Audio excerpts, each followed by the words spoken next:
There's a revival going on in France right now in 2025 November, and it made me begin to think about some of the people that were in France doing God's work all the way back to 1080 to 1131. Peter Bruys was a Catholic priest and began being totally disillusioned by the corruption and superstition that he saw in his country, and began preaching around 1105 to 1110 outside the Catholic Church's authority, and really got himself in a lot of trouble. He taught five core things: that believers were the only ones allowed to be baptized, and rejected infant baptism. They say baptism should be not conferred on children, for they are incapable of believing, said one of his core enemies, Peter the Venerable. Number two, Peter from Bruys said that church buildings and altars are unnecessary, denied the holiness and veneration of church buildings, altars, and consecrated sites. Said that true worshipers begins where believers gather together, not in a building, not in a cathedral, not in a temple.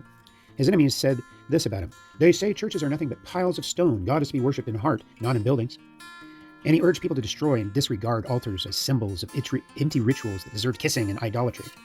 His favorite, Peter Bruys, to destroy was crosses and images of idolatry, and denounced venerations of crosses, and taught that since the cross was the instrument of Christ's torture, it should not be adorned, but burned and broken down.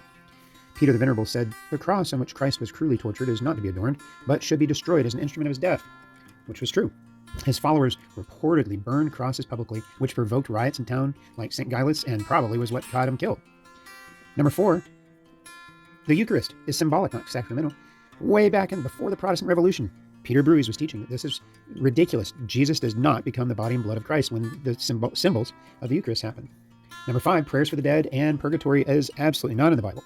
And he tried to preach revival all the way back then, that purgatory and masses for the dead were a waste of time, and that argued that once a person dies, their fate is sealed, no matter how much money or priestly rituals can be asked to change it. They teach that prayers, alms, and sacrifices for the dead are useless, for the living cannot aid the departed. So if you're experiencing revival in France, congratulations, I'm with you. But do it according to the Word of God. Do it according to what we see in the books of Matthew, Mark, Luke, and John that can be lived. They were written letters to people just like you and me, wanting revival, wanting to be connected to God, not connected to false doctrines of men and false demonic spirits. The Lord bless you in France.